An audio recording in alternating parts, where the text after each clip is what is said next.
energy grid. It powers the Recorded in the pits of Detroit, Michigan. Your ass is listening to Radio Underground. Shit.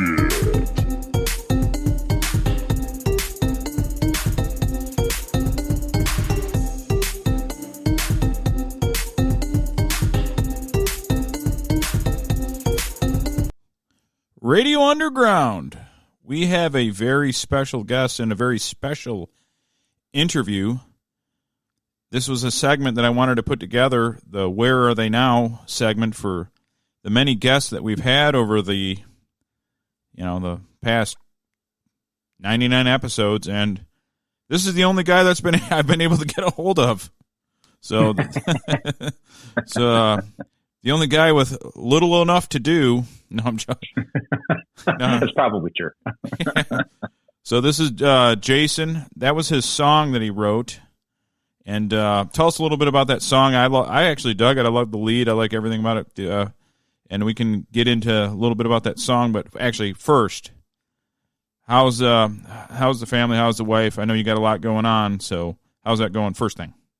Yeah. Thanks. Well, yeah, first off, thanks for bringing me back on the show. It's always a pleasure hanging out. Wish I could be there in person, but yeah, because of, the situation. So my wife is pregnant and, she's full term, on Monday. So any day now, like the process has already started. So creation, the creation of life. Yeah, it is. And, so I just wanted to, be with her and be ready just in case if it, happens at 3 a.m.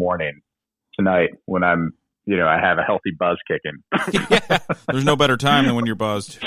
Right. You can keep your heart rate low enough so you don't panic. Yeah. So, other than that, everything's going fantastic, and I couldn't be happier. Yeah, so Jason was on here in episode 20. His recording creativity moniker for his music is Sir Shreddington, so check that out, Sir Shreddington. Yes. And back on episode 20, your wife was actually here. She was not pregnant then.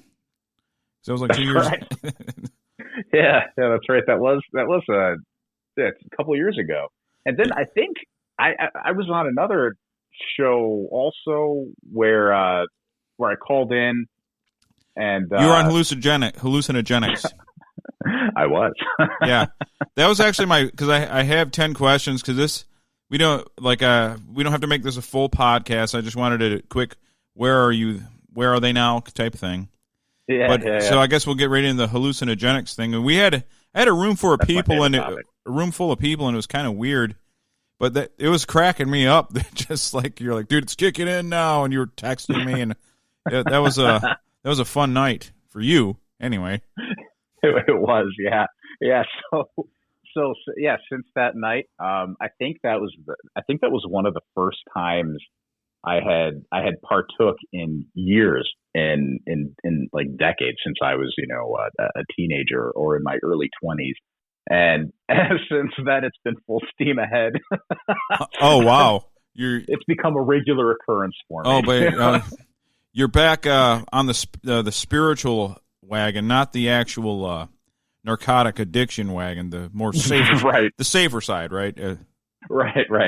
Yeah, the using hallucinogenics, plant medicine, as I like to call it, which is pretty evidenced by my social media outlets.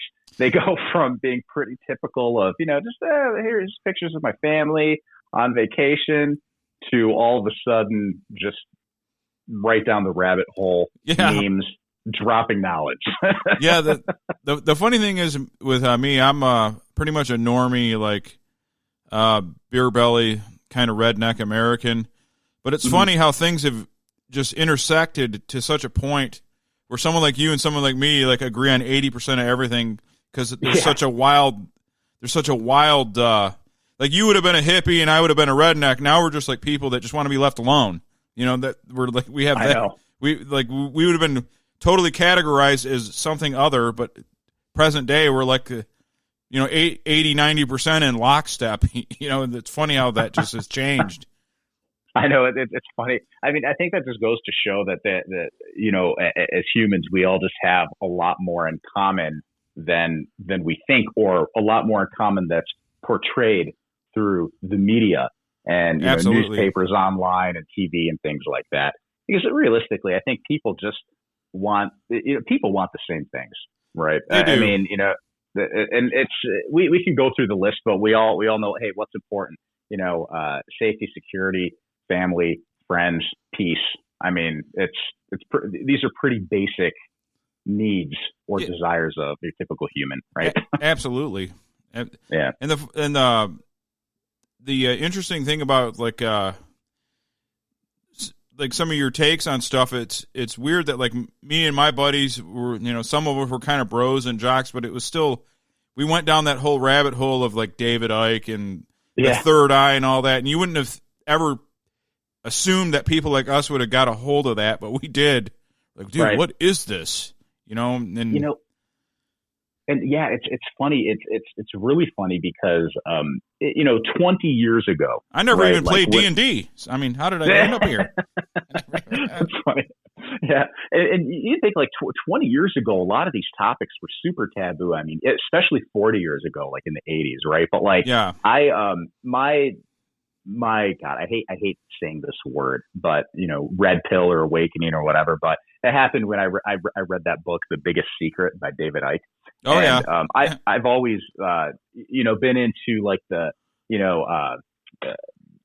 Eastern philosophy and esoteric schools of thought, Gnosticism, things like that, and Hermetic philosophy. And I've been meditating like since I was like 12. Right. I've had some pretty trippy esoteric experiences as a child that I just never told anybody about because I'm like, everyone's going to think I'm crazy, But, fast forward, 30 to 20 to 30 years. And now, I mean, everybody is very well aware of at least these ideas that are floating around. Right. Yeah.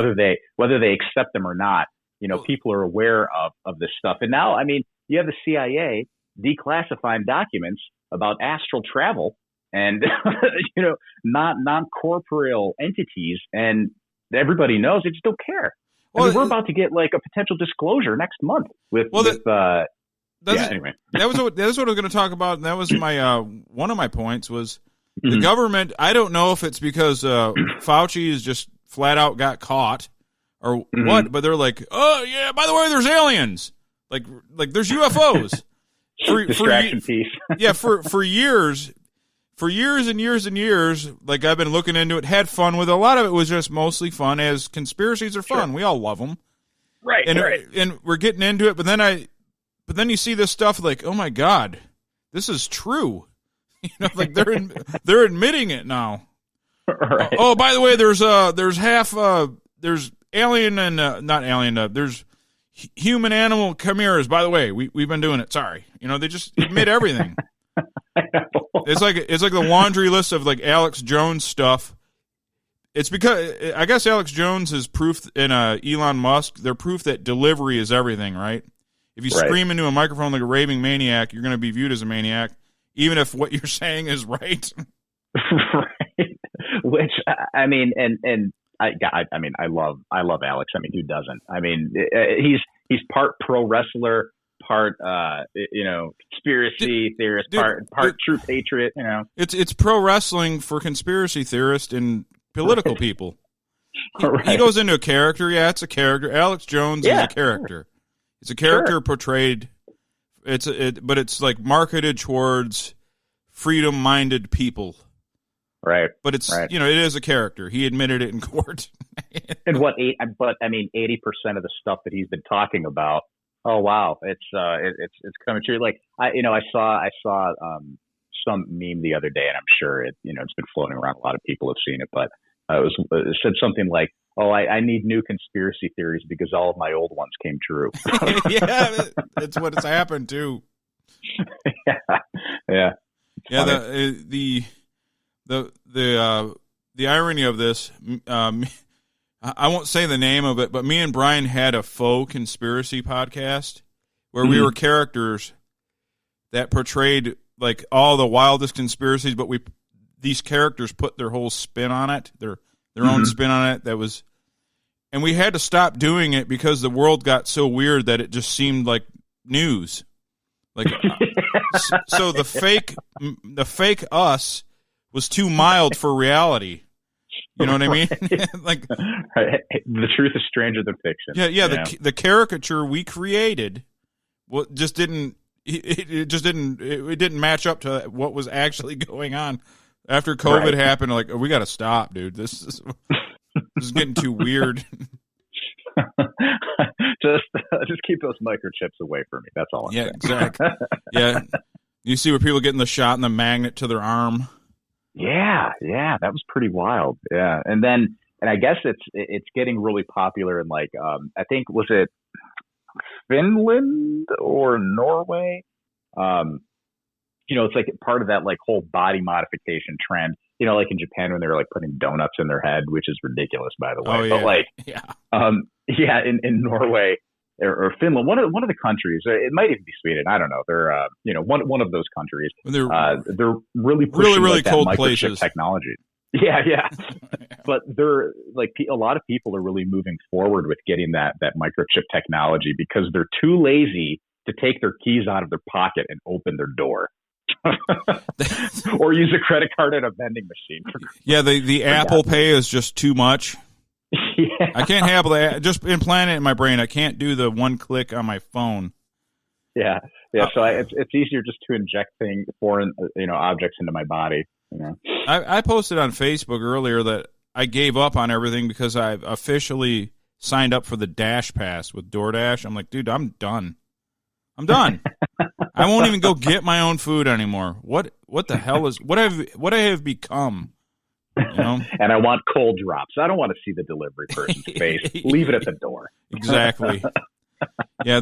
The funny thing is, though, one time I can't remember what I ordered, but anyway, the girl showed up, tall, hot ass goth chick, fishnets, the whole thing. I'm like, I looked right at her. I'm like, oh my god, she's getting ready to just go right to the club. She's headed there. She's just going to do a couple more shots. Yeah, I was going to say, it's like you look at her, you're like, I have enough for two if you want to come on in and enjoy this. God, yeah. I can tell you, I don't have any bravado anymore. I'm freaking 42. I don't care. I would have been no match for her. I guarantee. That was a bad matchup. I would have tried. I'd have gave it my best, but I was no match for her whatsoever. That's funny. I'd have been that's punching out of my weight class, not literally, but metaphorically. Yeah, right. I would not have been able to handle that chick at all. So I was listening to your song there. Like I was asked because you've always been a really good player, and my brother-in-law Stones, who's right. Actually, he was sick, so that's why we were physically in studio because we had a shot at it Wednesday, possibly Thursday, but Matt got sick, so we didn't do it. But right. How long have you been playing the guitar? Man, since I'm 41, and since I was, I think we were right around 12 or 13. I can tell. Maybe 12 through 14. I can't quite remember, but it was. Actually, I guess some might even consider that a little late, but yeah. Yeah, some people. 14. Yeah, some people do consider that late because what happened with me is no one needed a shitty guitar player, so I started. I'll just play bass. Give me that thing. You play bass, you're in. You know what I mean? Right. Especially with like thrash and punk and the different stuff I did. No one, you're just like. Anyone want to play bass? Because everyone wants to be on the guitar or the drum. They're like, I'll just play bass for you. I won't even learn the guitar. Such an underrated position. I mean, the bass brings the thunder, man. Especially in metal.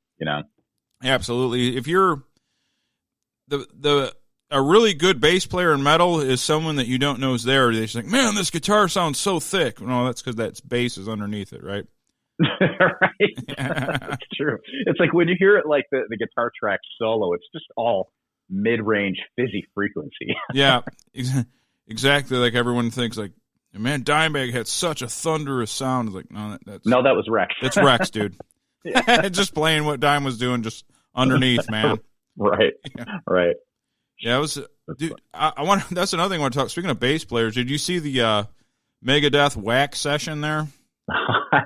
Yeah, I saw what's going on here, and man, that's crazy. I can tell you,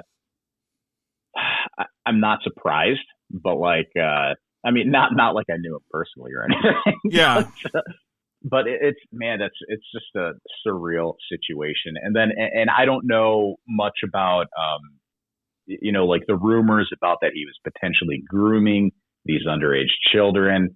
And if that's true, that's horrendous. That's probably one of the most heinous things anybody can do. It's gross.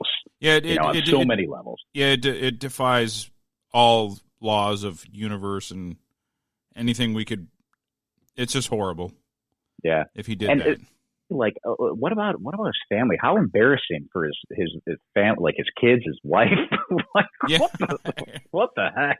I mean, but I know in this specific instance, everything was stated to have been consensual. But I read something. I don't know if this is true. This could be pure speculation. But from what I read, he knew this girl before she became of age, and they had a friendship. And he, so a friendship. The guy's in his late 50s. He's a pastor. What the heck is he doing? Texting one of his fans who's like 17. It's like, come on, man. There could have been grooming there as well, but who knows? Yeah, so. I was thinking about this. So now, obviously, perving on a young woman is horrible. We agree on that. But why is everything grooming? Like, remember, everyone was just a pervert. You were like a flasher, or you were just one of them fucking weirdos, upskirt guy. Now everything's a groomer. It's like the term. Because when I remember when we were growing up, it was a flasher, right? Some girls would leave the school dance, and some fucking creep would pull up with a trench coat, and that's how it went. Now that's the analog version of a dick pic. Right? yeah, exactly. Here's my micro penis. It's always fucking. Do those guys even exist anymore? Because the internet's so depraved. Is a flasher even a thing anymore? Would anyone even react to it? Like, oh yeah, yeah, right. I don't know if anybody would, to be honest with you. But although now there's cameras everywhere, so you never know. It's probably just better to not do that stuff.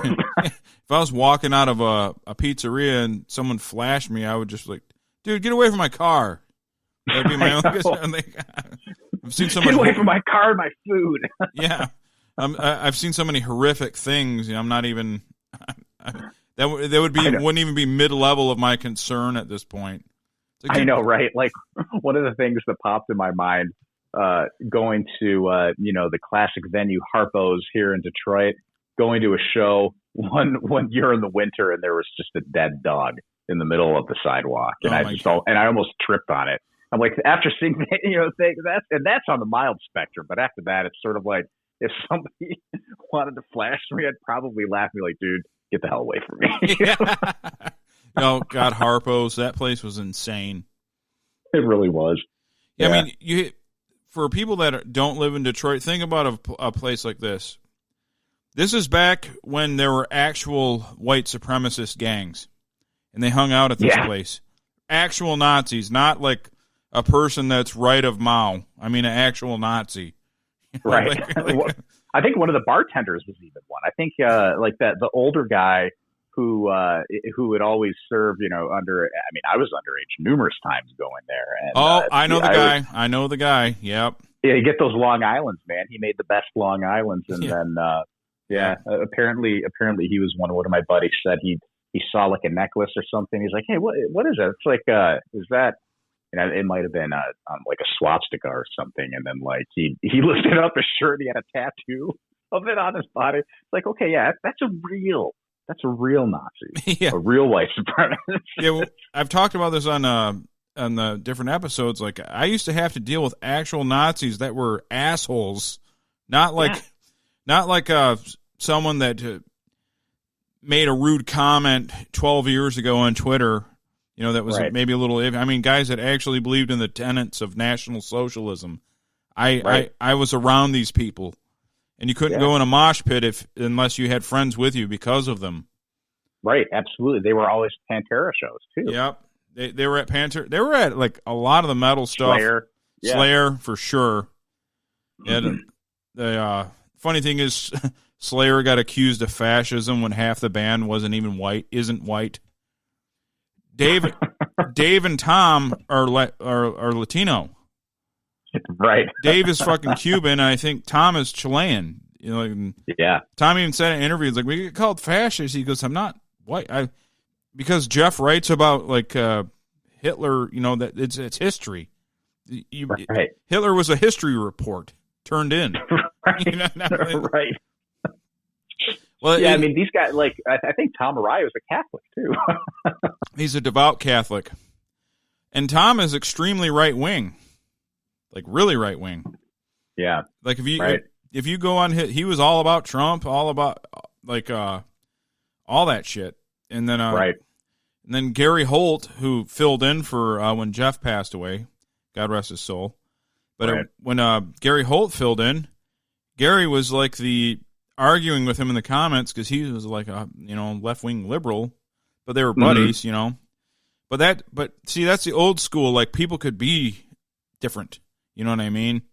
Yeah, I mean that's the biggest misconception too. It's sort of like if you don't agree with me, we can't be friends. We have to be enemies. Then you're just creating echo chambers. It's like I want my friends and the people that I interact with to have different views because as much as I like to pretend I know everything, I really don't.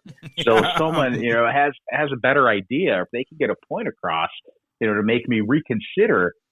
Some previous notions that I've held as truth, then, hey, that's a good thing, man. Then that means I'm growing, right? Exactly, yeah. If someone comes up to you with an idea and it's like, hey, wait, that's better than what I came up with, then I'm all about it because I want on board with the best shit. I don't want on board with the stuff that doesn't work anymore. I want to be on board with the best shit.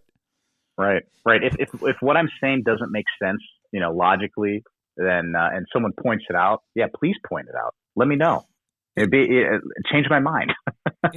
Yeah, precisely. Like we were joking about the COVID thing earlier.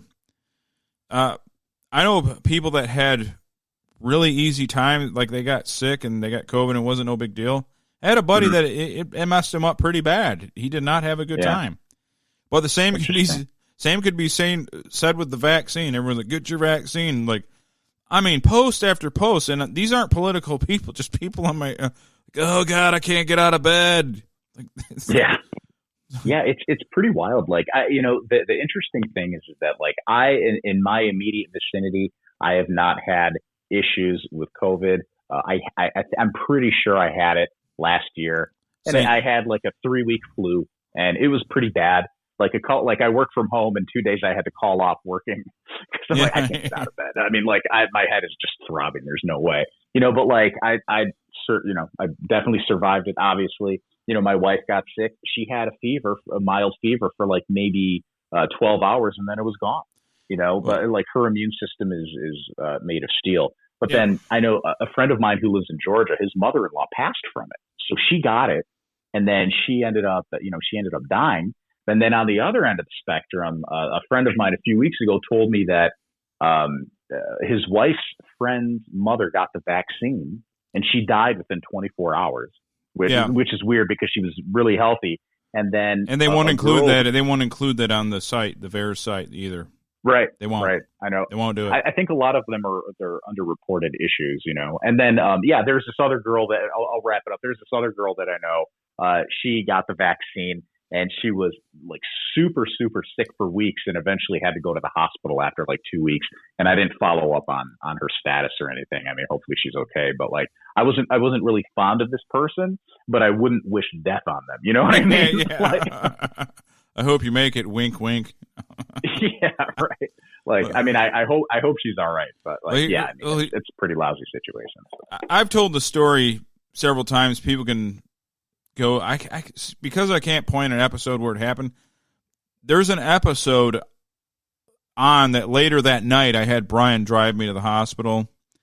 And what had happened was I didn't have a flu, I didn't have anything, but I was wheezing like crazy, and before that I had no asthma symptoms. I had better lungs than anyone I know. I would just could, even as a fat person, I could run 5 miles. I never got tired running or anything. But I had good mechanisms, good organs and stuff. But I had, dude, and I swear to God, it was the weirdest thing. I can't explain it. For about 3 or 4 weeks at night, for some reason, only at night, like when the sun would go down, I would start coughing like crazy. Like, dude, I can't breathe. And I would cough, wheeze, cough. Finally, I called Brian after we did the show. Like, Brian, can you take me to the hospital? I just can't breathe. He takes me to the hospital. They give me a shot of steroids and then a breathing treatment, and I was fine. I go to the doctor, tell him, all what happened and everything. He's like, oh, yeah, you got asthma, this and that. I'm like, well, I never had asthma symptoms before, Strange. And they're like, well, you got asthma now. I'm like, okay. But then I went to the asthma testing facility, and I did the lung test, where you do your capacity, and they go how long as you can go. And I thought I did bad. I'm like, oh, man, because it was bad for me because I was just sick. Like, oh, man, they're like, yeah, you have 20% more lung capacity than a non-asthmatic. Oh, wow. I'm like, they're like, really? I'm like, yeah. And I go, that ain't shit, dude.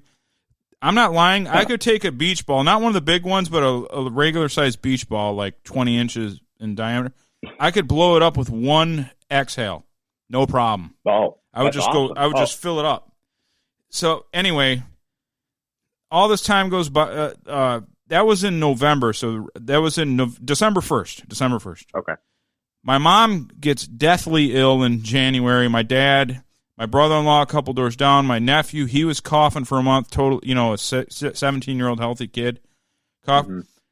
Didn't think anything of it. Then this COVID thing happens. My mom went to the hospital. They told her she had two viruses in her.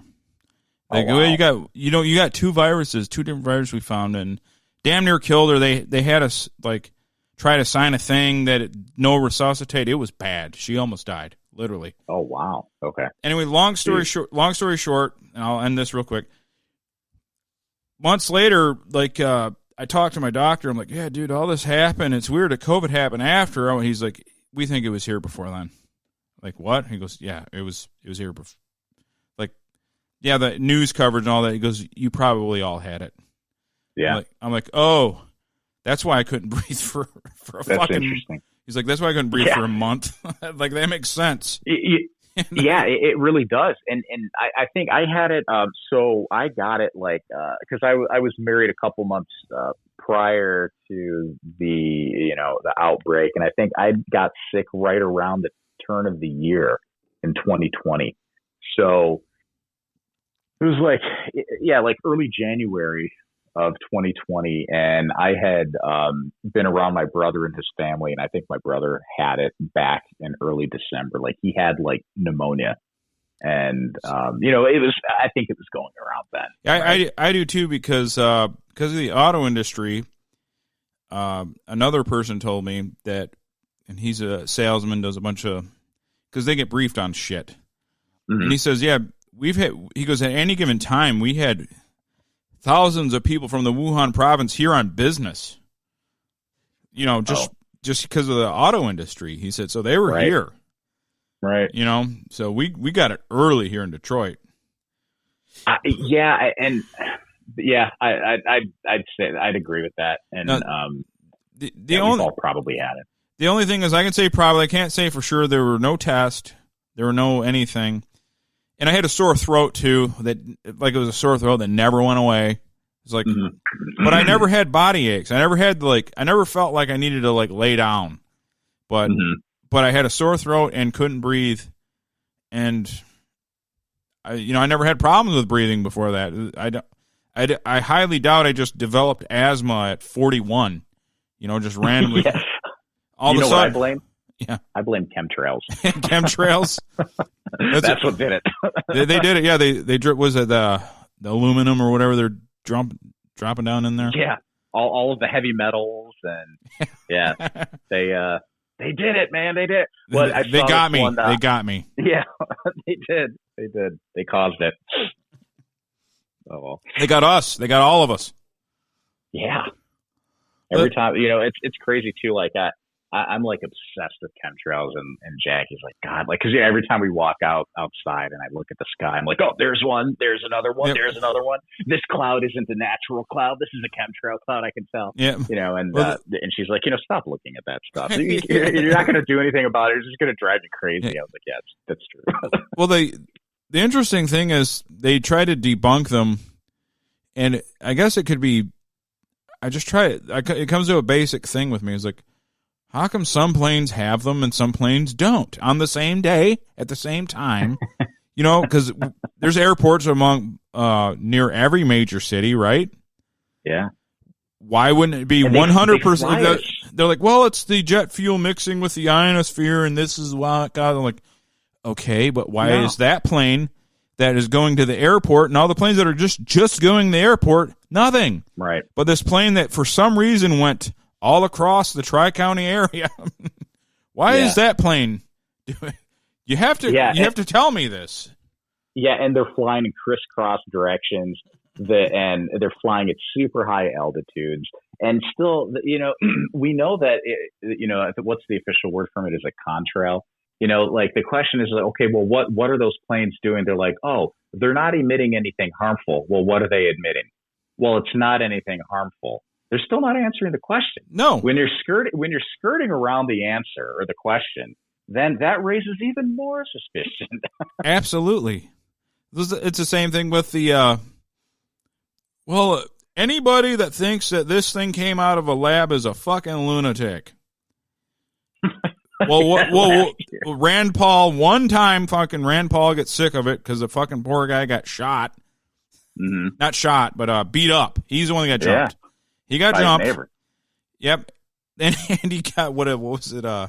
He got, he's had a bunch of different things happen to him. He got COVID. He got COVID. He got the COVID. Yeah. And he was finally just sick of it. And he's like, you funded that lab with gain of function, didn't you? You did it. All of a sudden, the next day, you're not going to wear a mask anymore. If you've been vaccinated, no mask. All of a sudden, no one's wearing a mask anymore. Mask is done. Right. Give me a break. Give me a break. Wild. I know. And, the funny thing was is that my dad's wife, she emailed me a couple weeks ago. She's like, oh, did you see this?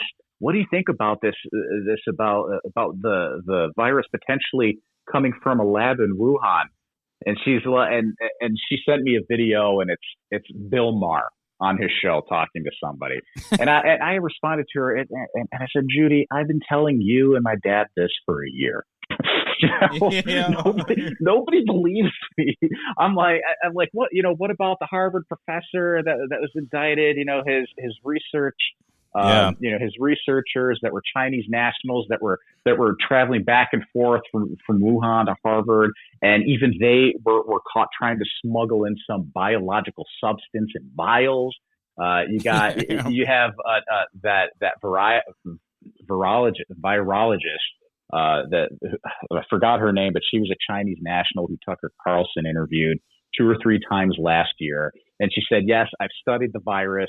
It's a mutated virus, but this couldn't have happened naturally. It doesn't make sense. It looks like there was some sort of intervention, right? So then she ends up trying to defect to the United States, and she's in asylum in the United States. Her family, and they get arrested in China and put in those camps, those labor camps. And it's like, how much more suggestive evidence do you need before you're like, okay, maybe we should take a look at this? But no, wait, nobody believes it until Bill Maher starts talking about it. Exactly. Well, if it's someone that we kind of like says it, then it must be true. I tell you what, Richard Nixon was spot on when he said, in order for the American public to believe something, it has to be on TV. He was completely right. That's I'm about to get on a rant, but I'll stop myself. But that's exactly what the course of Operation Mockingbird was for. Everybody's so swindled. Like, they'll only believe it if they see it on TV. Unbelievable. Absolutely. That was a great rant, by the way. It's 100% true, too. Yeah. What can you do? There's nothing I guess you just can sit back and gloat. But see, that's the thing. Like, I don't think people realize it's like these conspiracy theorists. We don't want to be right. We don't want, because then that means Yeah. things are really bad. That means that things are not going in the right direction. So I would rather be wrong about all of the stuff that I tell people. But unfortunately, I'm wrong about some of it, which is fine, which is great, because then that means that the crazy stuff hasn't happened. But like, come on, 80% of the stuff that's going on, especially with like the whole alien issue. I mean, you have this alien, and this is the big deal about like the disclosure stuff for me, right? It's not so much about the aliens, because they've been here. We all know about it. They've interacted with humans, not at a mass scale, but individually. But it's about the technology, right? And they've had this technology since before World War II. Okay. And even after World War II, they've had, I'm saying anti-gravity tech, because it's not even anti-gravity tech. It just, it looks like that. Right. But they have energy sources. Even Tesla had, he had these ideas of free energy. We have energy sources that would totally change the face of the planet, our economic system, and all of this stuff. And they've been you got groups like the Majestic 12 and these intelligence communities that have lied, ridiculed people, they've imprisoned people, they've killed people trying to cover this issue up for the past however many years, almost 80 years. And now all of a sudden they're starting to come out with this information. That's pretty wild to me. And the real truth behind the issue is that the energy crisis does not exist. It's a manufactured crisis, because we have the technology, that we have the clean technology and the free technology, the free energy. So anyway, yeah. End rant. that was an awesome rant, dude. I wanted to. That's what I encourage you to do as a host. I just want to let people just fucking go off. And it makes me mad. And I agree with what you're saying. It's just funny how something that is condemned as conspiracy theory, lunacy, becomes a reality. Yeah, it's just that, people who decide to do the research versus people who just believe what they're told. Exactly. When someone says I trust the science, what they really tell me is I trust the TV. Absolutely.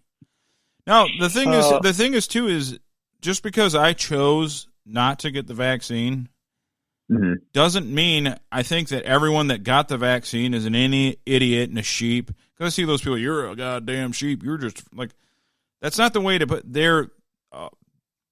So in a lot of cases, people, their physician, their general practitioner told me I go get the shot. My parents, both my parents got the shot, both of them. Mm-hmm. And I was like, guys, I think we all had COVID. You probably haven't. I'm trying to like suggest it. Like, I think we kind of all have immunity now. Right. But if you want to go get it, and I was nervous as shit when they went to get it. I'm like, oh man. And, right. But they, thankfully, no big deal, no big issues for them, and a lot of people, they have no issues. Great. Yeah. I hope you got your shot and you feel safer, and I want you to be safe. I want everyone safe, happy, and in a relaxed state. That's what I want for every person. Just right. You're in it's a personal choice. Yeah. And I think that everybody has to make their own choice for their own personal health, right? And because I completely agree, my body, my choice. Right? Yeah. Yeah, there's other thing. There's other that applies to other things besides abortion, people. Right, right. And I just choose to support my health by getting sunshine every day, exercise, clean-ish diet. Right? Being well, that makes one of us. That makes one of us. try to be happy and healthy, keep the stress levels down. And that's how I want to support my immune system naturally, right? I'm not at high risk for the whole issue, for the flu, for COVID, whatever. So I'm content not getting the vaccine as well. One of the things that concerns me about the vaccine is the, mRNA technology. I don't like it. And there's a lot of concerns with it. So it's not a vaccine. It's not a live virus. It is a mRNA manipulator, and it makes your DNA act a certain way, and it's kind of it's a messenger. It's using nanotechnology to help direct your DNA and thus your immune system. And I don't like it. I think there's a lot of issues with that. And, to top it all off, I mean, not that I hold this organization with a lot of clout anyway, because I honestly think that there are prostitutes, whores that sell out to the highest bidder. But the FDA hasn't even approved this thing. It's only approved for emergency authorization use only because we're still in a state of emergency. It hasn't been approved by the FDA. And if something's not approved by the FDA, then that's a huge indicator that, whoever's taking the vaccine is probably the test subject. Well, you are the test subject because it didn't go through the 10 years of animal testing and that they require to approve anything. Yeah, it was emergency authorization. Now they've done I'm sorry, I've been drinking. They've done testing on that particular type of technology. And ferrets, rats, and mice have all died. Yes, they've all died. And yeah, they did. And it's really interesting because a lot of people say, "Oh, information suppression doesn't exist." Blah blah blah. It's like, look, all you have to do. The president isn't on Twitter. all you have to do is look up articles and look up and research from before 2018, before Orange Man was the president. Okay, like because they started this COVID issue. COVID isn't just a name for it's like a certain strand of potentially like another flu, right? I'm not exactly sure about that. I can't really comment on that, but this mRNA technology, they've been researching it for a long time, and the test. So from what I saw, when they tested on animals, like you said, like the ferrets and rodents and things like that, they would inject them with the quote technology, and then after 2 weeks they all died. Yeah, and in the best cases, when they were exposed to the virus initially, they did well. Their body reacted, fought it off. Okay, so it was a success. And then they waited some time length, and then they reintroduced the same virus, and then they had disastrous effects as well. Like certain body parts were shutting down and things like that. So it's a concern about people being reintroduced after they get it, which is a concern because for me anyway, the concern with the vaccine is that we don't know what the long-term effects are going to be. I never got the flu shot. I never got it. I didn't need to. I'm not very I think I had 1 or 2 vaccinations as a child and as an infant, and I skipped out on all the rest.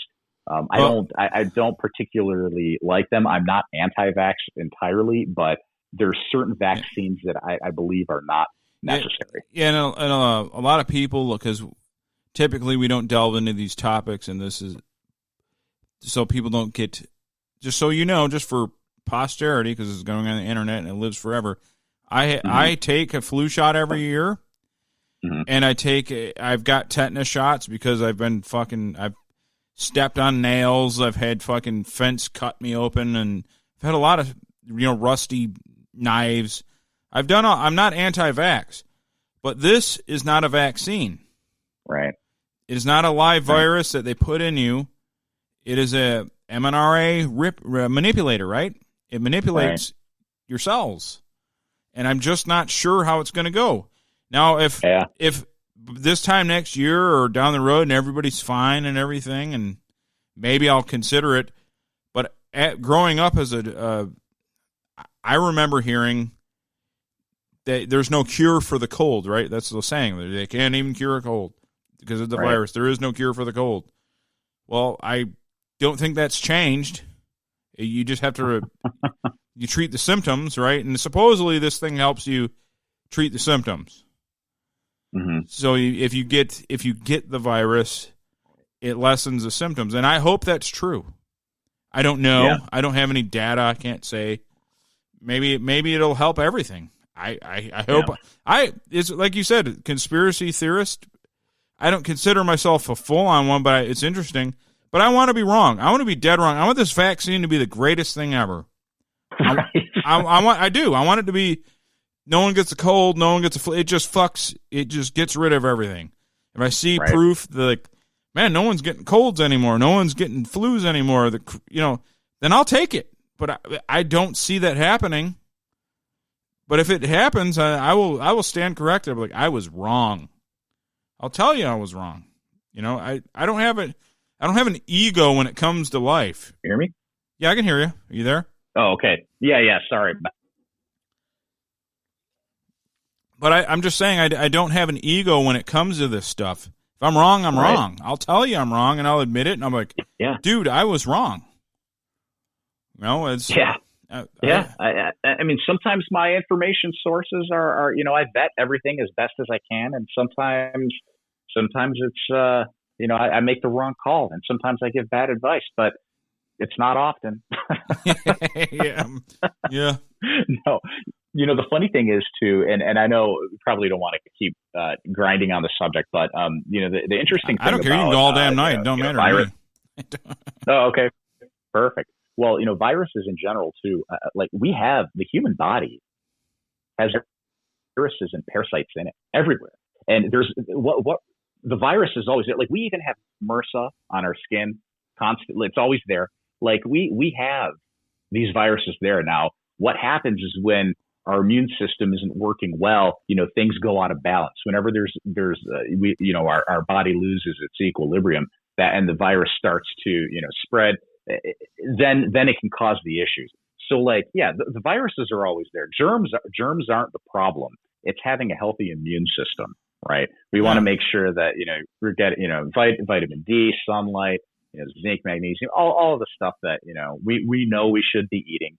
And taking multivitamins and things like that, and actually, typically I think that most people realize we know what we should do for our bodies, and whether it's some people just choose to act on it or not. Yeah, I'm a heavy drinker, right?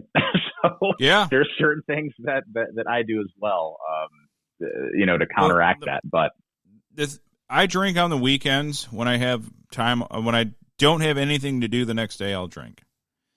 My issue, I could stop drinking, like if someone came to me, if I let's say I had theoretically a woman or someone that I was in love with, like, I want you to not drink anymore. I could stop because it's just a weekend thing. It's once or twice a week.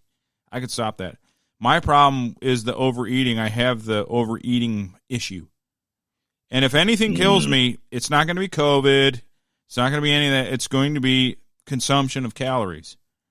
And that's a thing a lot of Americans suffer with, But this whole thing, though, that's another thing I want to talk about. These, hate to be an Uncle Tom, but these fat fucking pigs that go out there and like, oh, I'm beautiful and you should love me anyway. No.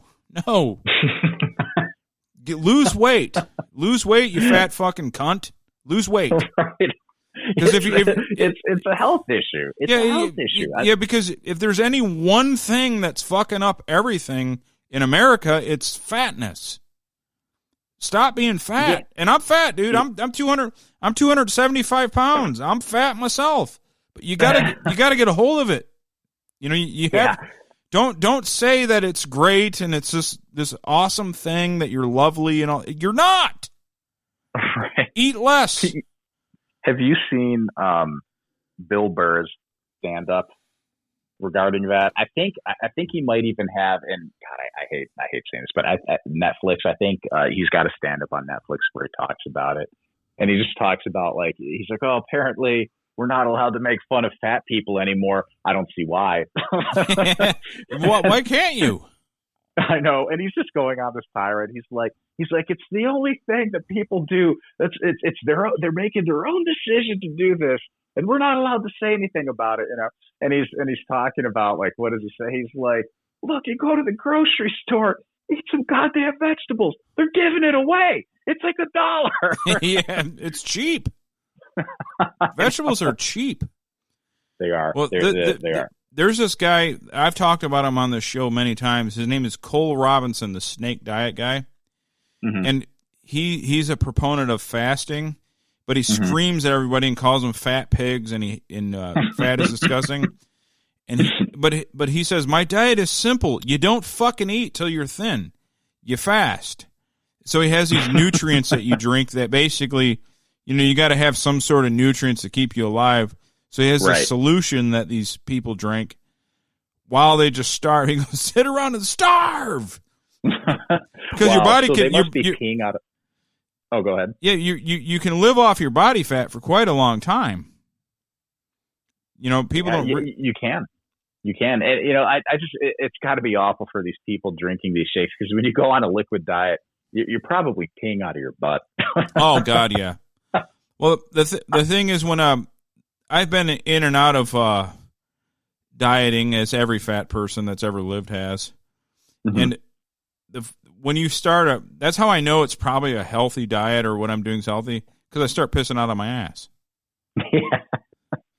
You know, that's all, like because my body's just shocked because there's like nutrients getting in there that weren't there before. And, you know, your body just tries to get rid of the crap that you have in there already. Yeah. It's like the equivalent of food and medical supplies being delivered to Yemen, right? Yeah. I shouldn't laugh about that. That's actually one of the most horrible atrocities going on. But yeah, it's pretty bad. Yeah, it's pretty rough. Yeah. That's a funny thing though. Everybody, like, they think they got to have an opinion on everything, and like, I don't know what's going. I've heard. I don't know. I'm not going to pretend to know. The same thing with like Hamas and Israel. Like, I don't know. Yeah, I don't know. I think in Yemen, there's a proxy war going on, and the U.S. is involved with sanctions and delivery of weapons and things like that. It's just really bad. You know who suffers in war? The civilians. You know, always. Like all the people do. We're really, like, and I know it sounds childish, but really, when it comes to any sort of like international war, why don't we just have the elected officials duke it out in a ring? You know what I mean? Yeah. Actually, here's why that doesn't happen. Because Putin would be reigning champion. Yeah. He'd just judo throw everyone and break their neck. But wouldn't that be so entertaining too? Like, just having like a pay-per-view, an international pay-per-view of the world leaders fighting. I mean, good God, our president would just be annihilated. Yeah. God, Biden wouldn't make it up to the ring. He would make the walk. He would trip walking into the ring and knock himself out. You know. Yeah, Putin is still like he was like a old Cold Warrior back when. That's a funny thing is that's like he used to be like hardline CCP, KGB, and all that. Now he's like, yeah, we're Christian now. Deal with it.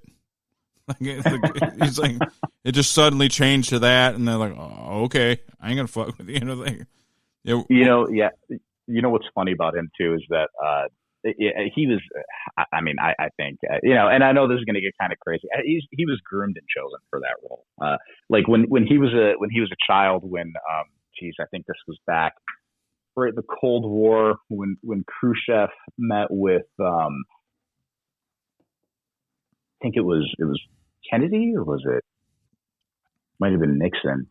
But it was Putin. Was the little child who walked up and delivered the roses to our president, like as like a gesture of like, oh yeah. So as a child, it's like he was groomed for that position. But absolutely, and then you see the same thing with some of them didn't quite make it to the top like they thought they might. There's John Kerry with a buzz cut. He's like a kid and he's hanging out with the Kennedys. Yeah, and they were like, oh, this guy's gonna make it. No, he was too. You have to have somewhat of a personality to make it, unless you're Joe Biden. Yeah. I mean, I don't mind saying it. I mean, I think he's just a military-industrial complex puppet. Yeah, he's just like, all right, Joe, go out there and read this card and say this, and we'll take care of your job. We'll handle the real duties. You just go eat your ice cream and smile at reporters and talk about how you like kids rubbing your legs. we got rid of Orangey. It's your turn. Yeah. Man, it's funny. And you see where Trump tried to start his own social media thing, and it's just a blog where there's no interaction. It's like, dude, Trump, don't be such a boomer, bro. That site sucks, dude. I voted for the guy, and I try to not. Look, man, the point of this show is to never ever tell people how to vote. Vote your heart. Vote for what's right for you. But my God, dude. I voted for the guy, but dude, your fucking site sucks, man. At least go to Gab. At least Gab or one of these places that was created by one of your supporters that likes you. It just works better. He's a tech guy. Go to Gab, Trump. Or at least open up some comments on your site, right? Let's get some interaction. Yeah, you can't do your blog. That's what happens when you have too many people around you, too many yes men. You'll just put out what you think, and everyone will love it. No, dude. There's no one that cool. No one is that cool. No one. Right. I don't know. Yeah, I'll have this blog where I just say I'll talk shit about Biden and how China sucks, and everyone will just dig it. Now, granted, it wasn't his fault that he was kicked off Twitter because of the insurrection, and I'm doing the air quotes, but yeah, right. But that wasn't his fault. But at the same time, dude, you got to be a viable alternative. You can't be here's my blog. No one cares about anyone's blog. I know, ever. It's true. I could be the best looking man in the world that women worship. And if I had a blog, I would probably have 3 viewers. It doesn't work. People don't want to go to a blog. They want to go Facebook and Twitter. That's why I hate tech censorship.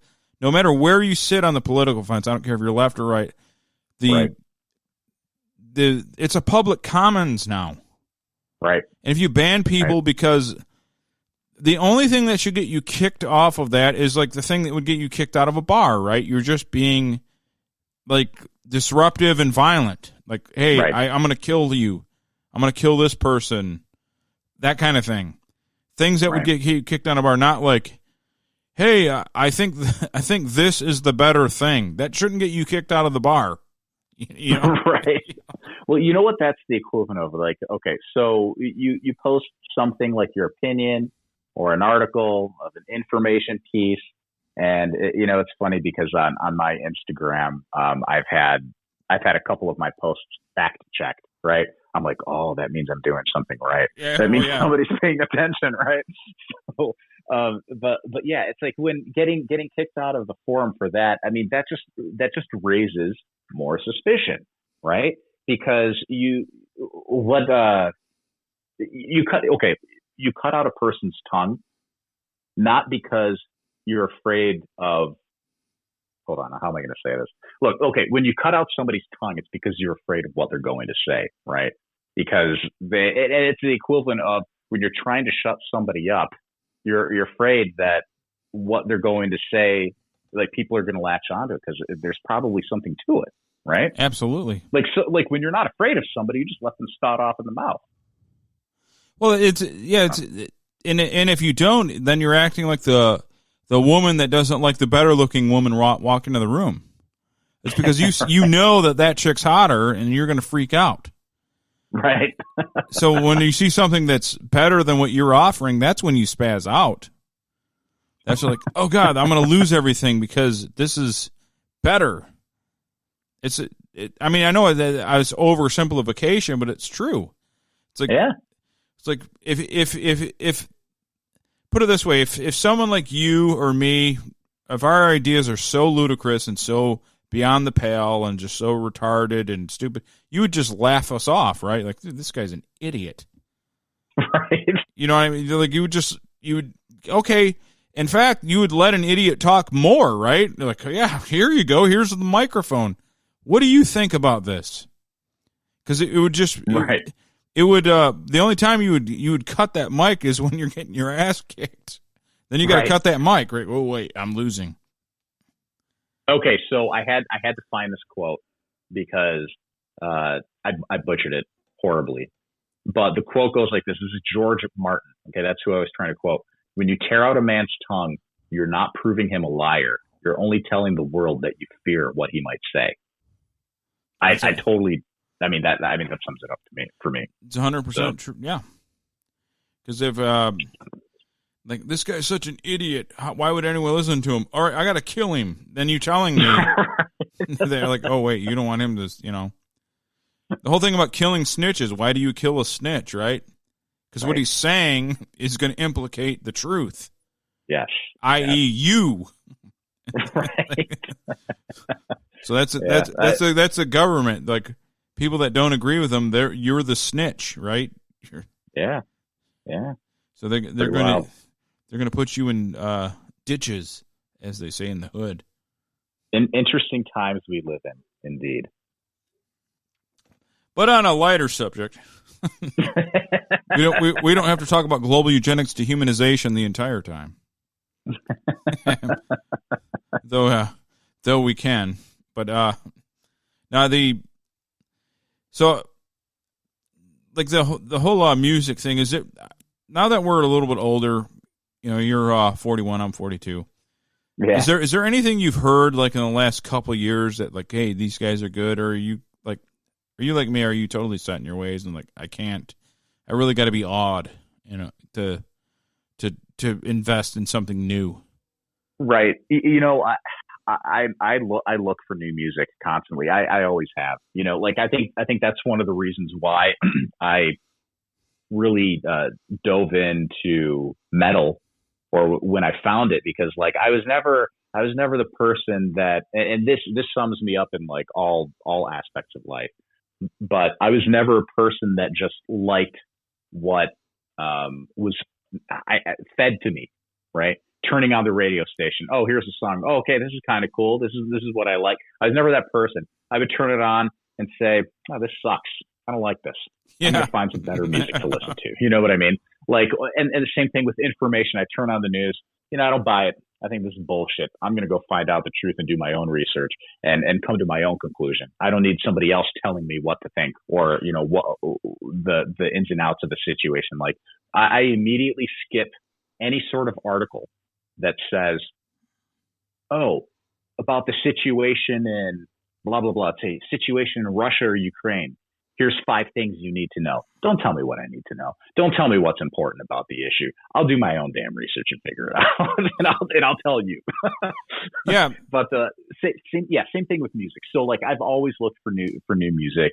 I still, you know, look for new metal bands and things like that. I think with now in metal, I think it's, you know, the big trend with modern technology being really affordable to create and produce your own music. Like, look, we heard a song of mine that wasn't produced the best, but I was able to record that with maybe maybe $2,000 to $3,000 worth of equipment.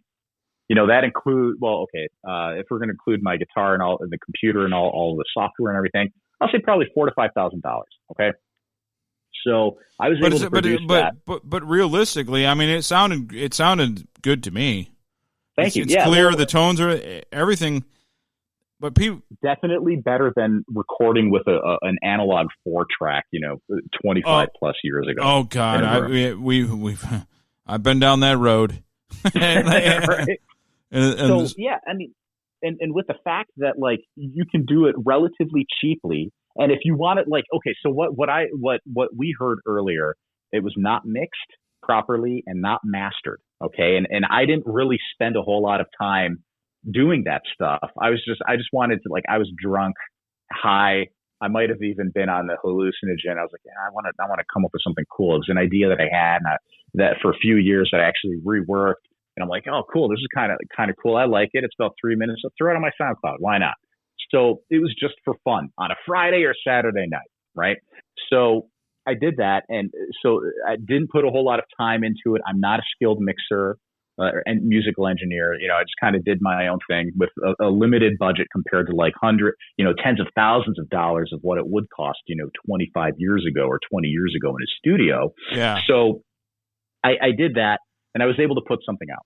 So like leading into my point, so now a lot of bands can do this. The technology's out there. So now we have the market flooded with musicians that have, and podcast. Right. That have decent, sounding material, and they can get out there and throw their stuff out there, which is fantastic because there's a ton of musicians that stuff I stumble upon that I'm like, wow, this is really cool. But then there's also a ton of trash, right? There's a ton of people that like, they're like, okay, now that I can do this, I think metal in general has kind of, they're more worried about their gear, their tone, their production, and the songs it's just really one dimensional or lacking a soul. It's lacking soul to me, right? It's not like, days like when you would get like the Who in the studio or the Rolling Stones or Van Halen, and they would jam out a song and you can hear the mistakes and it would end up on the record because there was a feeling there, right? There was a vibe and it was really cool. Now everything, like what a lot of these musicians are doing, there's no feeling in the drums. They're programming their drums. They're setting, they're setting the impact of the drum because you can adjust that stuff. They're setting the impact to 100% all the time. Everything is 100% on time. Yeah, all the drums are natural. Triggered, and yeah. Yeah, it doesn't sound right because it's not appealing to the human ear. We don't like listening to machines. We like listening to humans with the soul play music, right?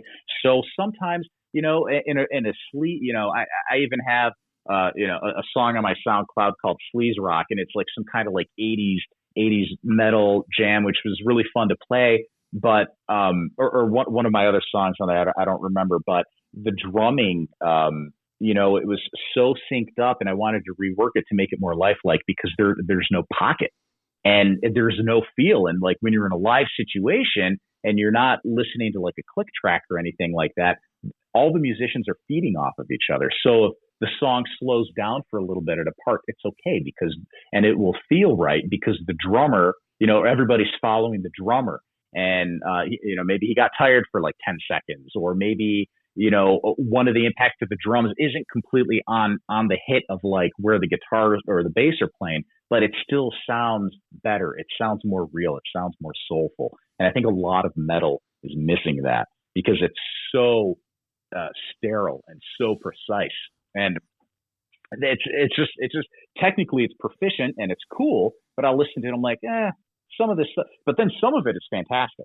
So, I listen to electronic stuff. I like, world music, hippie stuff. I like it all, man. But, I always go back to metal because that's my blood. Well, yeah, metal is like my starting point. I branch out from there. I prefer metal. Yeah. But I agree with you on that because the old, especially you listen to the old Sabbath records and stuff, and some of the bends, because Tony Iommi has multiple tracks, and some of the bends aren't matching. So right. his track 1 and track 2, the bend isn't exactly the right bend, but it makes it sound more evil, right? Because it's not perfect, so it's even more like raw.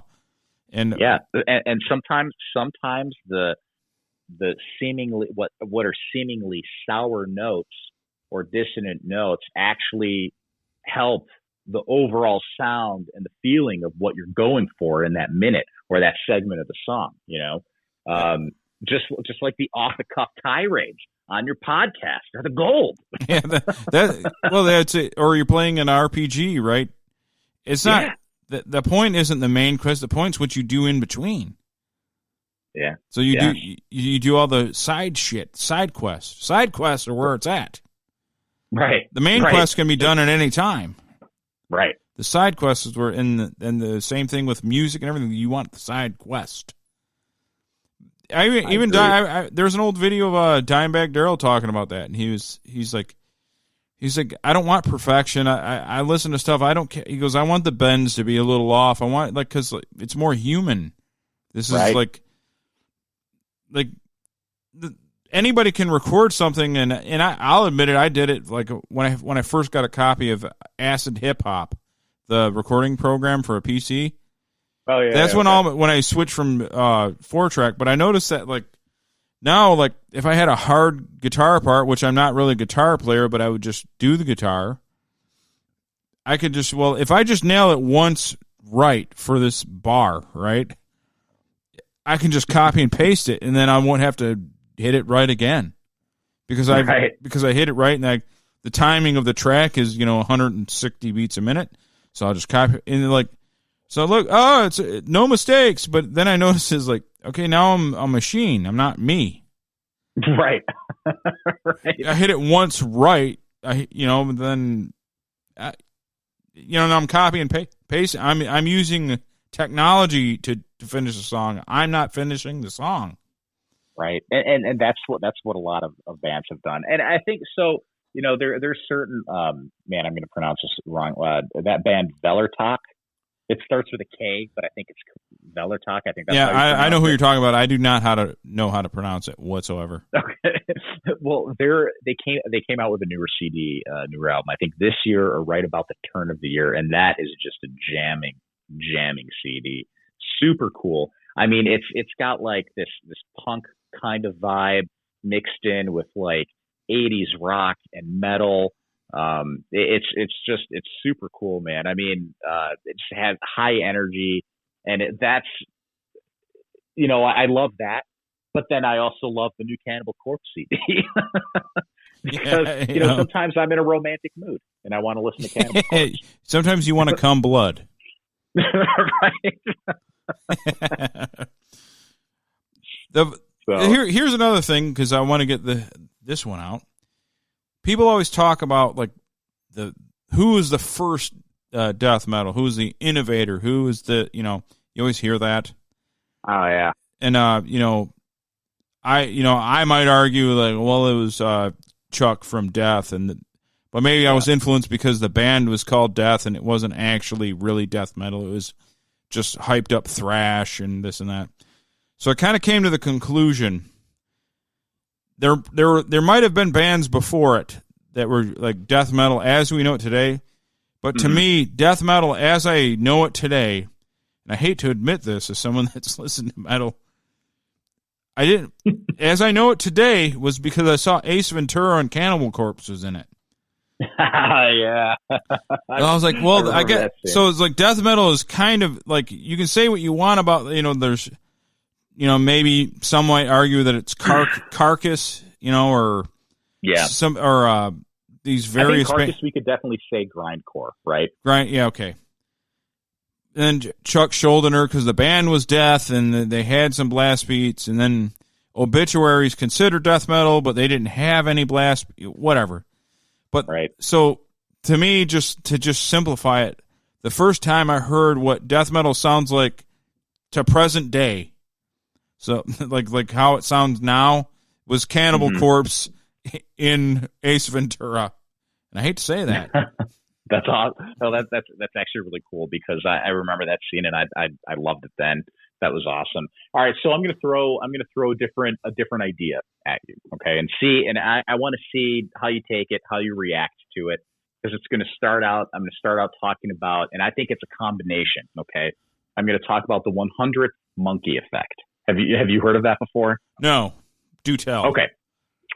So now what I'm going to use it to sort of suggest the idea that this phenomena occurred and does occur all over the planet, and it would occur in music, and this is how death metal kind of spread. I think it was multiple bands doing it at multiple right around the same time. Okay, so the 100th monkey effect, and this is observable science, and this has been observed, scientifically studied, documented, right? So this was shown. I think it was in Southeast Asia, and I forgot the scientist's name, and I forgot the time. I think this is right around. Actually, I'm not even going to say because I don't know, but I don't know when it occurred. I don't remember who did it, but I know it's researchable and you can look it up. It's been a while since I've read this information. So the idea goes here. So there's an island of some sort of like primate, right? And there's multiple islands all over Southeastern Asia, right? And the idea of this 100th monkey phenomenon. So somebody showed. So these monkeys would eat these coconuts, right? And somebody showed this primate how to take the coconut and wash it in the water because it didn't like the dirt on the coconut, right? Or whatever fruit it was. It could be a mango, it could be whatever. It had some sort of fruit, and it was taught by a person to wash it so it could get the dirt off, or maybe it just washed the fruit because it didn't like it, right?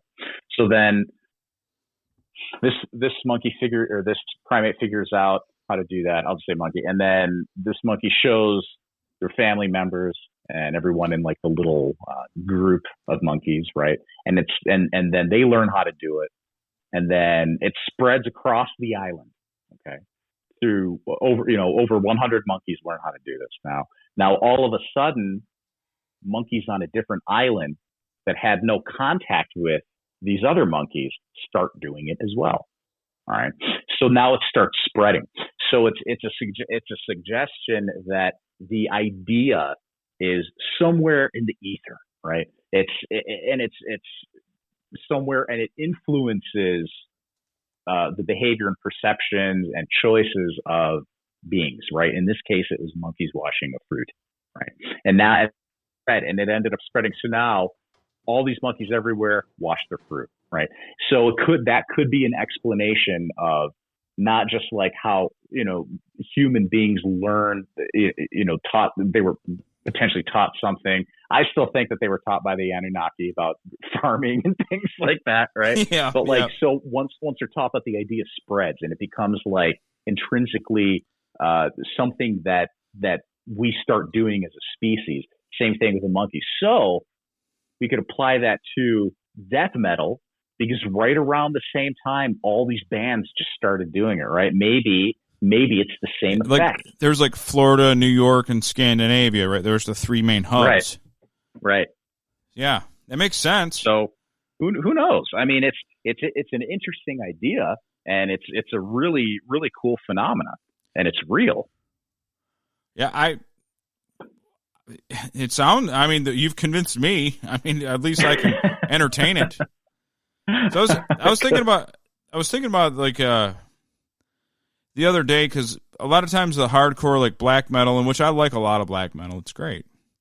You see a lot of comments because the Mayhem thing where Varg killed Euronymous, and then Death shot himself in the head, the whole thing.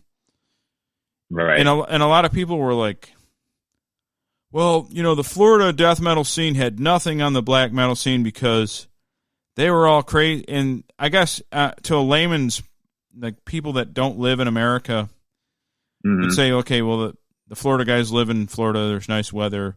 What do they got to be angry about? But I always said this, and this goes to all over the world. Here's something you guys got to think about. Yes, Scandinavia is a cold place. I would probably be depressed and all that, and I don't know that I would stab my friends and burn churches, but I'd probably be depressed. Even though it's cold here where we live in the Midwest, we have it's not full on comparable, but it's somewhat comparable. We have really shitty winters that last. Yeah. And anyway, I was thinking about it. I'm like, so I started arguing with these people that were talking about like black metal is way hardcore. I'm like, dude, I want you to know something. Have you ever been to Florida? Have you ever been to Detroit? Have you ever been, like, okay, you're thinking of like the beaches and the resorts. I go, you guys have to understand, I had a practice place down in the ghetto, and all these bands probably did too, because you don't have practice spaces in the suburbs. You got to go to a dangerous place. All the metal clubs are in the hood. Right. Where Deicide was probably in more danger going to their practice space than Euronymous was hanging around Farg. So to get to your practice space here in America, if you're a metal band, or to go to your gig down in Detroit or Chicago or Tampa, you're probably in a lot more danger doing that than like the guy that was in your little gang burning a church or whatever. Because what's the crime in Norway? Zero. I mean, yeah, it's one of the nicest places to be on this planet. I would think in terms of safest for sure, and high standard of living. I mean, I think the only countries that outrank like the Scandinavian kind of countries are like, the UAE and Qatar, and where everybody's on like state subsidy because they have they're all filthy rich from oil. And yeah, like that. Yeah. So you have to be an oil sheik to live better than Euronymous. Yeah, is basically what we're saying. Yeah, more or less.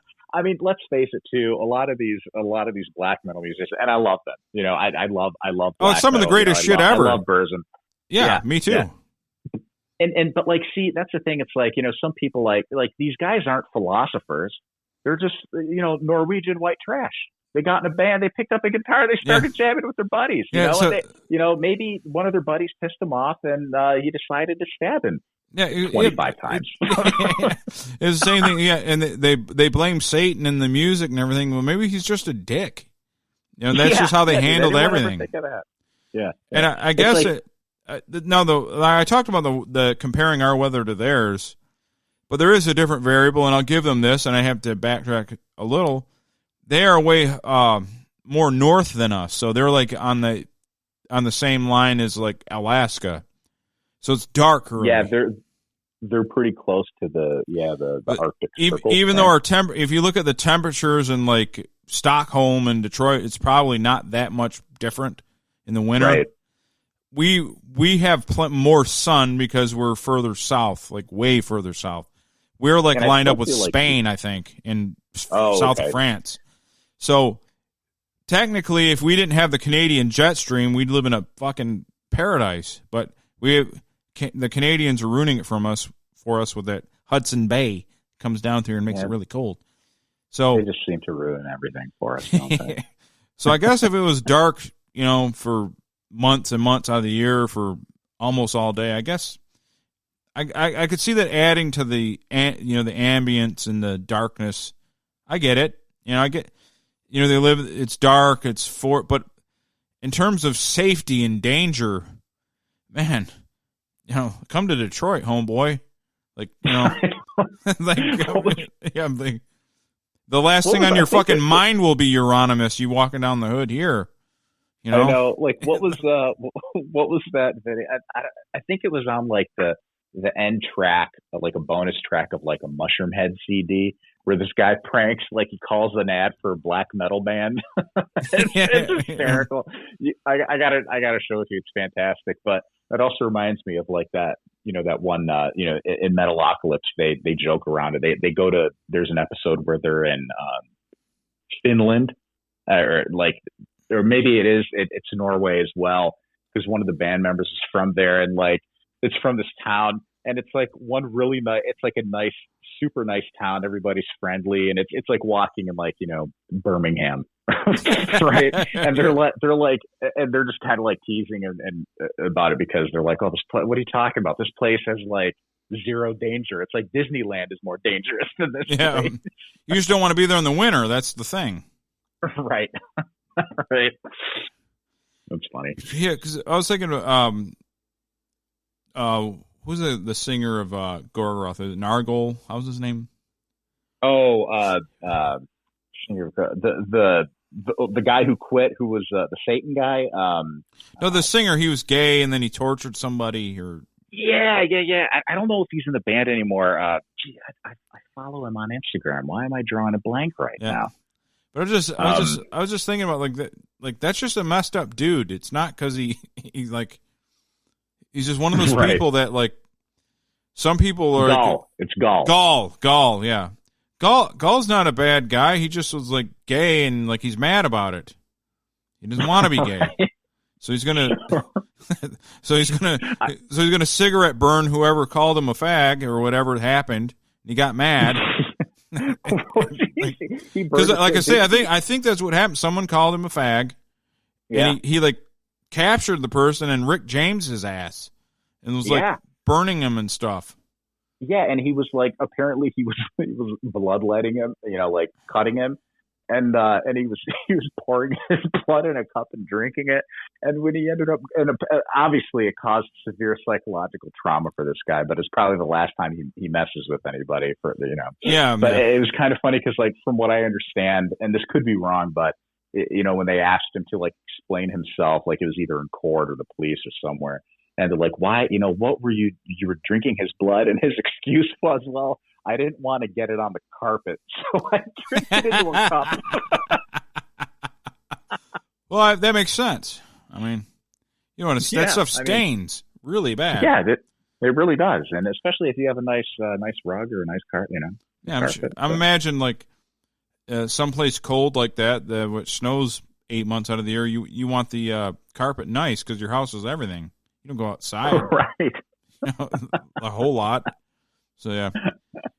The funny another thing I saw with Glenn Benton from DSI was doing Q&As, and he was talking about when he was over there in Norway, and he was like, "Yeah," he goes, "I met Euronymous. He's like this tall, and he did think and he came up to me and like I think they were trying to like flex on him or whatever."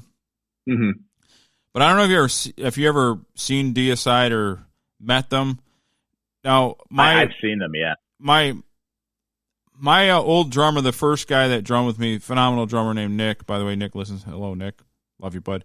But Nick is about 6 foot or 6'1". He's a good sized guy, about your size, Jay.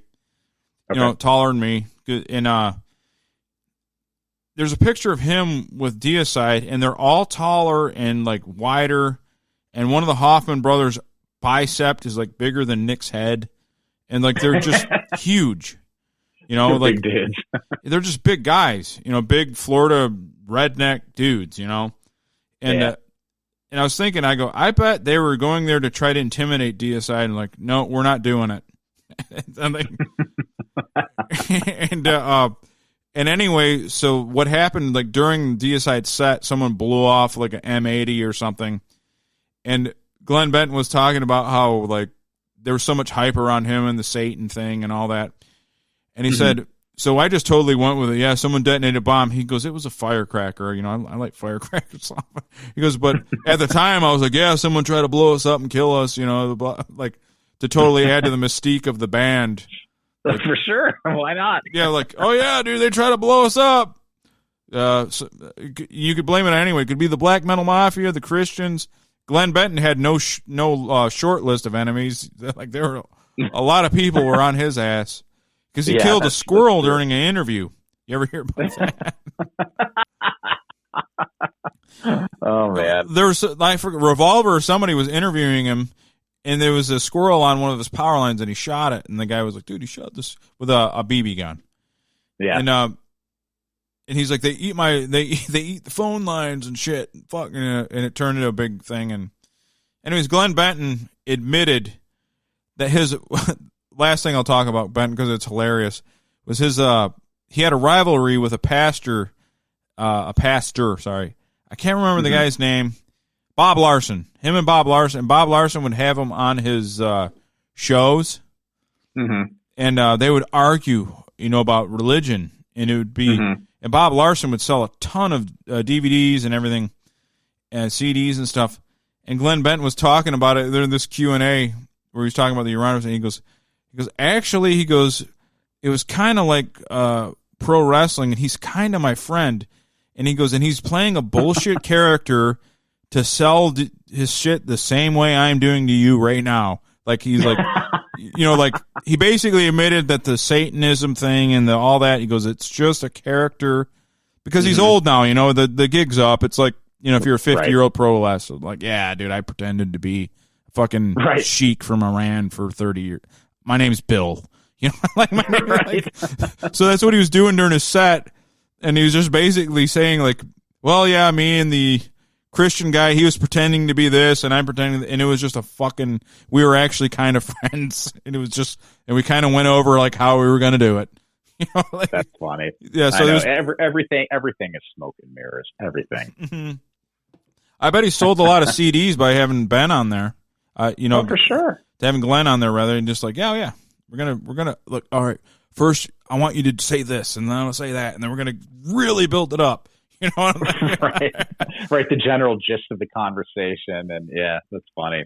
And then I'll call you this and call you that. It'll be great. But that's what happened with the Jerry Springer and all that. Like, so much is scripted that you think's real. It's scripted. Pro wrestling is how most entertainment is. Yeah. It's just like pro wrestling is just the one that, like, they did it live, so it was harder to hide it, Right. I mean, yeah, so the impacts are real, but it's fixed. it's totally fixed. It's all fake. I mean, it's entertainment. Yeah, it's a predetermined entertainment, but everything else is real. A 300-pound man throwing you through a table hurts. Right. if I had a giant Samoan jump off my fucking roof onto me, it would hurt. Like it would be unfun. Sure would. Yeah, if you wrap somebody in barbed wire, I mean, it's not going to feel pleasant. I think I'd rather have a blowjob, honestly. Yeah, I'd rather be the manager and get some of the money that way.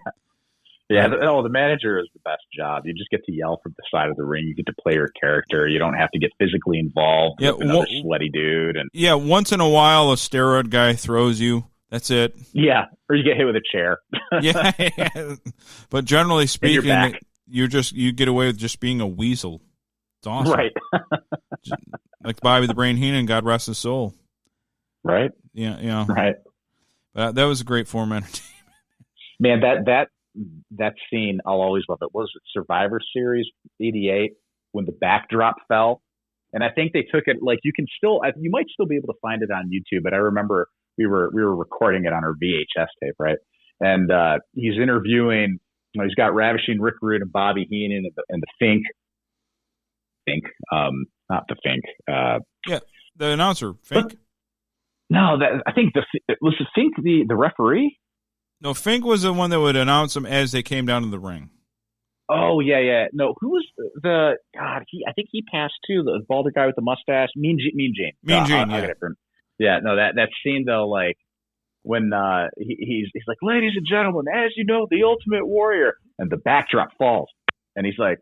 And he gets startled. He's like, "Fuck it!" And then it just clips it. It like stops and it pans away. And Jesse Ventura was one of the commentators, and he's like, I don't really." It's great improv work by Jesse, by the way. But he's like, "I don't know what happened there, but it looks like somebody's gunning for Bobby Heenan, and that's good. I like that. Somebody needs to take him out." Yeah, Jesse, he's known more for his political and conspiracy stuff. But Jesse was a phenomenal heel announcer. He always voted for the bad guys. Yeah, he was fantastic. The greatest friggin' play-by-play line ever said. Bobby Heenan, there was the Nasty Boys and Public Enemy were fighting, so they were known for their street fighting tactics.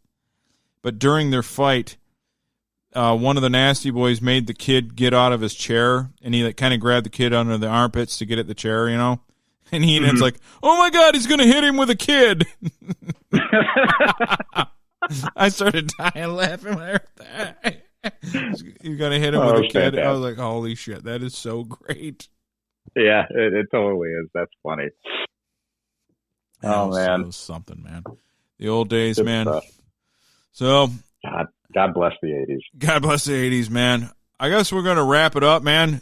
You overperformed.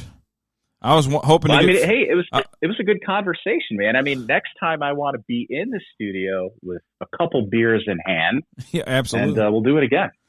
Yeah, dude, I wanted to get 15 minutes, and we are at the 1 hour and 37-minute mark, so that's awesome. Yeah, very cool. So so that's what I want to do. I want to under-promise and over-deliver here at Radio Underground. Yeah, and I'll be sending you my invoice in the mail, and we'll be if we made any kind of money, believe me. The funny thing is, because we did the conspiracy thing, and I'll talk about this briefly because I'm going to tag it. and I want you to hear this as well as give a shout out to these guys. People from India and Brazil. I'll do a little offshoot, like 20-minute thing with a cousin or here and there. People that are a little more conspiracy minded, because I don't want to bog the other guys down. I want them when they make the time to come over here. I'm not going to walk on them. You know, I want them to get their shit in. You know, right. So, so I don't really delve into that shit too much, but that stuff, it does really well in like India and Brazil. So the Indian and Brazilian listeners, God bless you guys. Thanks for listening. That's awesome. Yeah. So the Brazilian and Indian people, they dig it. They dig the conspiracy shit. They love it. Yeah. And probably because they're being told that they're dying and they're not. Yeah, probably because both of those countries, their governments are walking all over them, right? And I don't mean to laugh about it, but also, hey, if you think about it too, look at you have India and Brazil, both hubs of ancient extraterrestrial visitations. There you right? go. Like even in the Hindu scriptures, they're talking about aliens, extraterrestrials fighting a war with other extraterrestrials. Humans are getting caught in the mix. They have Vinyanas, the spaceships, and then you also have in South America, all of the temples and Quetzalcoatl and all that good stuff. So yeah, there's they're ancient cultures. Yeah, they've been around before Whitey, i.e., us, went to either place. Yeah, they've had their own. They had their own set of rules and amazing. You think about a lot of the Indian, even some of the more extreme elements of Western people. The swastikas in one. There's a lot of symbolism and stuff that was taken over in the West in a negative way, and some in the Hitler instance. But I mean, he took a lot of the symbols. I mean, look, if you want to have a separate separate podcast about dealing with conspiracies only, man, I would love to join. Like I've studied, I've listened to a lot of what Jordan Maxwell has studied, and I mean, going to his website, jordanmaxwellshow.com. His trove of information is just insane. And he even tells, he's like, look, if you want to understand this world that we live in, you need to find and look at the symbolism, because the symbolism is everywhere. They've taken it from these ancient cultures and it's implemented in all aspects of our culture, the financial sector, political sector, corporations, they all take the same symbols. And when you look at the dollar bill, look right at it. When you recognize the symbols and what they mean, you get a better idea of who's running the show. Yeah. What's a quote? If you want to know who's ruling over you, think about who you can't talk about. Right. Yeah. Right. But dude, it's been awesome. Thanks for calling in. And I'll hey man, once the mama's and the baby and everybody's healthy and everything's good to go, just come on over here. We want to make it happen. In studio so much better. Matt got sick. Can't help that. Shit happens. I'm glad to get this call. This is some quality content, and and I like to mix it up. The thing about my show is like I try not to get too political, trying to do conspiracy theory. My buddies are like kind of pop culture, Netflix. I like give them that. I try to it's like a variety show here. Yeah, just let people do what they. How the show goes is who talks about what. Like someone comes in, like, what do you got to say? So I don't try not to censor people, try not to yell over top of them. Just like let them say it, and that's just what we do. And man, like I said, I wanted 15, 20 minutes of a who is where are they at now segment, but damn, dude. We got a lot, hour and 45, so I really do appreciate it, Jason. Thank you. Yeah, no problem. It's always a good time. Maybe you should change the segment from where are they at now to what do they believe in now. Yeah, exactly. That'd be more accurate. Yeah. But anyways, you can find us if you guys want to check us out, we are radiounderground.co, not com, because we couldn't afford that. It's .co. They wanted like $6,500 for the .com. I'm like, I'm not paying that. So Wow. so we settled for the $34 a year CO. Like, that's expensive. it's way more. Lord. All right, man. Thanks a lot, Jay. All right, man. Cheers. Have a good one. Bye.